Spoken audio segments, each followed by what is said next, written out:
Alright, ladies and gentlemen, welcome to the channel today. On this little project I got a couple things in mind. The first one I'm going to be doing is installing the hard wiring for the battery tender like I did for the skid steer video. And I haven't decided exactly what I'm going to do yet with that, if I'm just going to put the hard wiring eyes on and then leave the tender itself off. I haven't decided yet, but we'll get to that. The next thing I'm going to do is I've taken the boot off the side of the carburetor here, and I'm going to be giving it a treatment of Seafoam spray.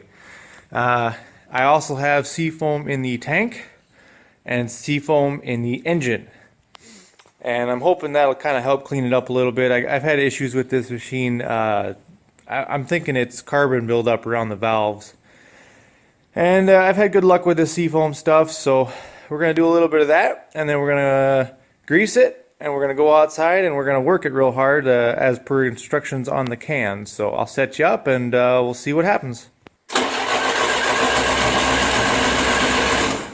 Whoa. Better turn the fuel on first, huh?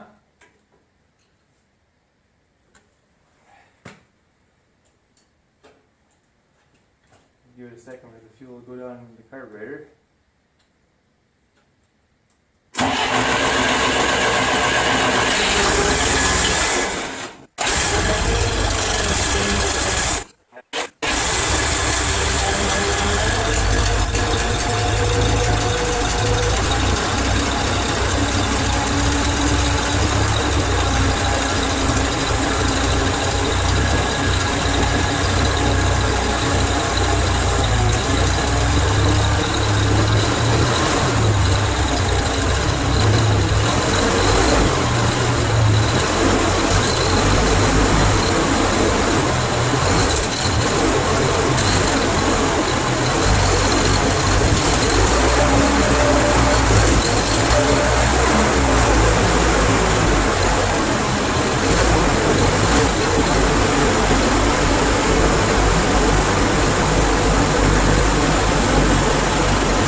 Now, let's get to the battery tender quick.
I usually do about 3 to 5 pumps myself. You over-grease it and it just makes a heck of a mess.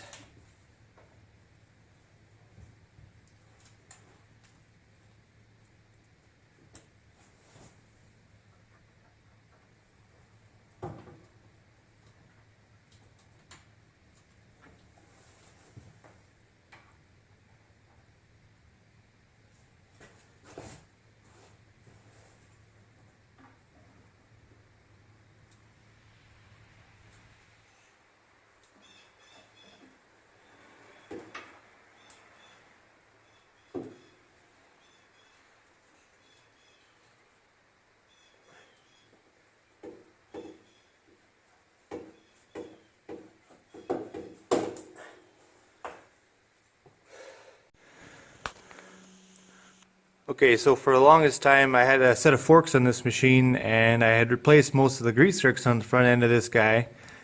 And unfortunately this one here with the 45 or what have you, I can't get in there with that bucket on there, so I think we're going to change this to a straightaway. Situations like this I usually like to keep on hand one of these guys. If you've used these before, they're real handy when you break one off. I always keep this, and I keep a metric set. So let's get that changed real quick.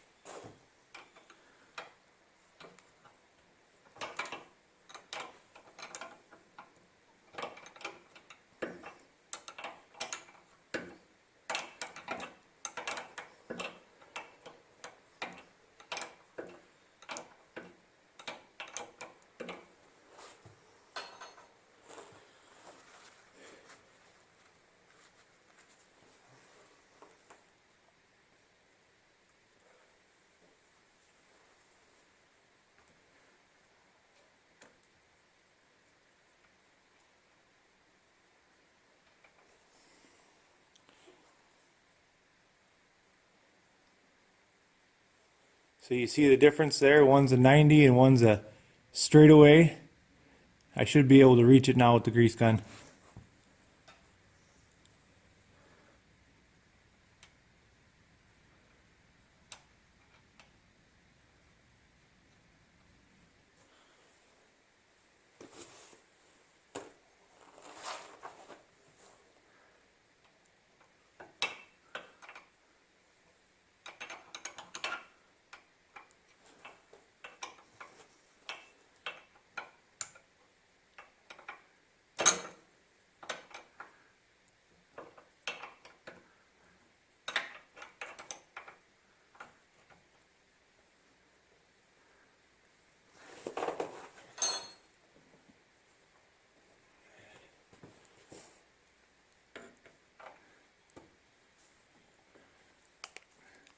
One, two, three, four, five, and 6 for good measure.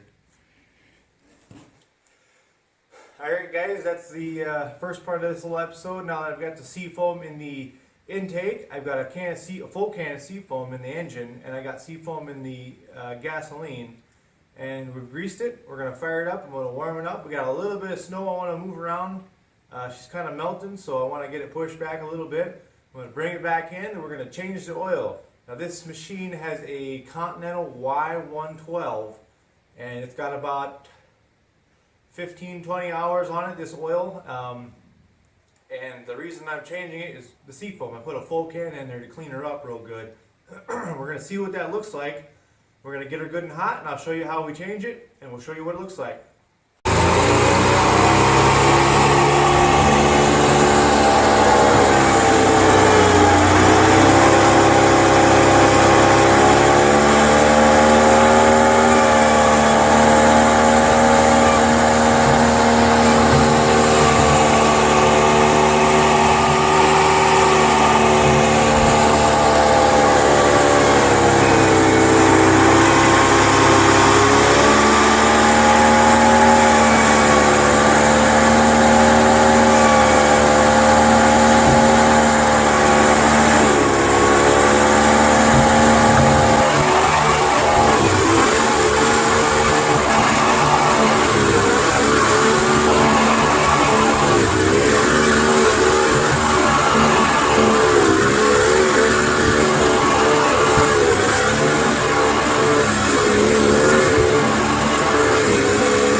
ladies and gents, we're on the back side of the machine now, on the I suppose it'd be the right hand side when you're sitting in the seat. And in the engine here, you can see there's the starter, and here's the bottom of the hydraulic tank right here. In fact, there's the drain for the hydraulic tank. On the Continental Y112s, the oil drain is right there, that little bolt, and it's on the right hand side. So we're gonna pop that off and drain the oil.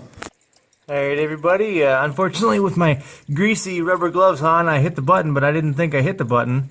I got the oil coming out, but apparently it didn't record it, so unfortunately you don't get to see how the oil looked coming out. We'll do a look at it after the fact here, but she's just about done draining. I'm going to go and prep my oil and my stuff I'm going to be putting back into the engine, and when this is done draining, we'll put the cap back on and we'll fill her up. Alright, so for this oil change, I'm going to upgrade to, I use this oil in all of my vehicles. I'm a Ford guy, so I use this 1030 is what the motor recommends. And this is a synthetic blend motor oil. I've had really good luck with it, really good for cleaning out engines and stuff. Especially for older ones, you know, where that full synthetic really leaks a lot. The oil that was in there was not a synthetic. It was a conventional, just cheap oil, whatever it was I had bought at the time, and it's pretty dirty and pretty dark. That Seafoam really cleaned her out. So now we're going to upgrade to the good stuff. I'm going to put, I think it's like 6 or 7 quarts. I don't remember. In addition, on all my vehicles, I run engine restore, and this stuff works pretty good. I've had really good luck with it. Helps with, it's supposed to help with, you know, cylinder compression and gas mileage and all that good stuff. It's about the same price as a quart of oil, so I put it in there. I use it. It works. It seems to help make stuff idle quieter and run a little nicer. I don't know if it, you know, has any, you know, proper scientific backgrounds and whatnot, all that stuff, but I use it anyway. So we'll put that in. In addition, this time, because of this machine leaks so terribly bad, I'm going to try out this Lucas heavy duty oil stabilizer. I don't know how good this stuff works or not. I've heard really good things about Lucas products in general. I don't know what this will do or not, but we're going to try it, and if it helps, it helps. If it doesn't, it wasn't that expensive. So this says to use 20% of system capacity. Yeah, 20% of system capacity for most engines. I'm not really going to get too crazy about measuring it. I'm just going to give it a healthy dose and go from there. So let's start putting some oil in.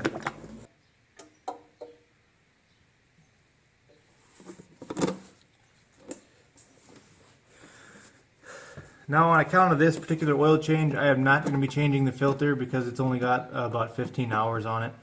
And it's a good Wix filter. So I'm not going to be changing it. I have a couple on stock. So if I have issues, I can surely change it if I need to.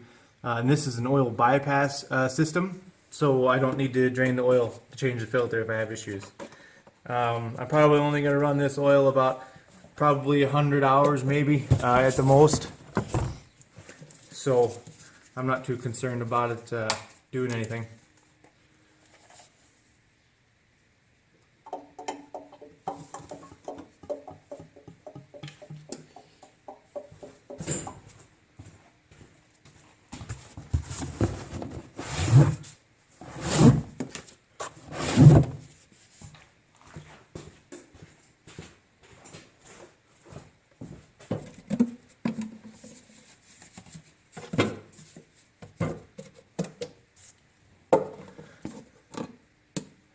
So I've got 3 quarts in there now.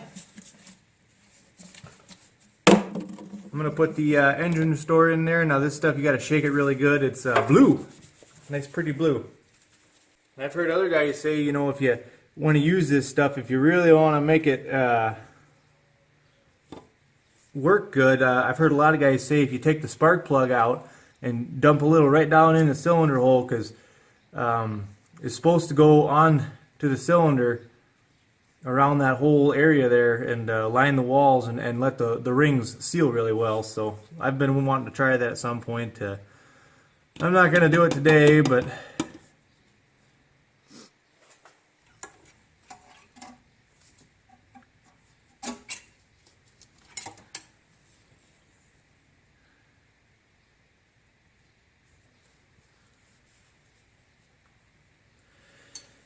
Okay, well, I just checked it and we're just a little on the over full side.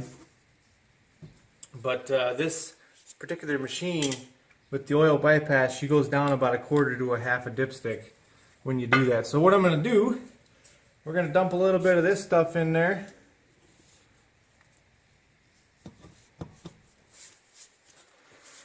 And then we're going to start her up and check it. This stuff comes out pretty dang slow, like molasses. So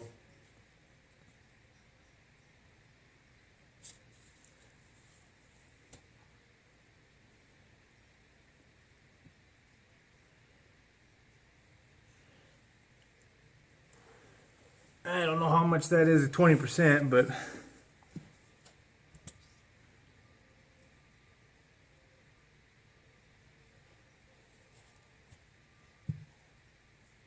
there, now she's got some nice big gulps of that in there to see if that helps any.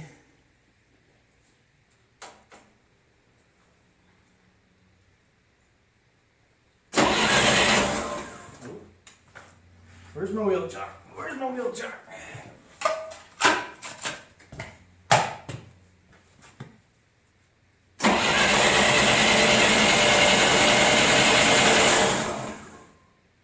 Did I turn the fuel on? Yes, I did.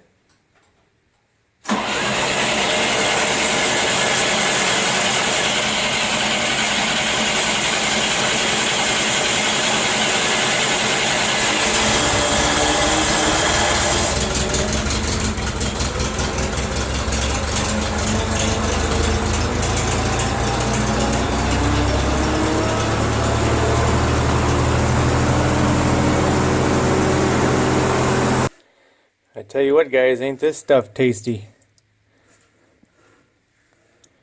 It's only got, I double checked on the hour meter. It's actually only got about 11 hours on it, 10, 11 hours on it. Regular conventional 10W30 cheap stuff, and 11 hours of hard use with a full can of Seafoam, and no metal shavings or nothing, which is always a good sign, but she's dark.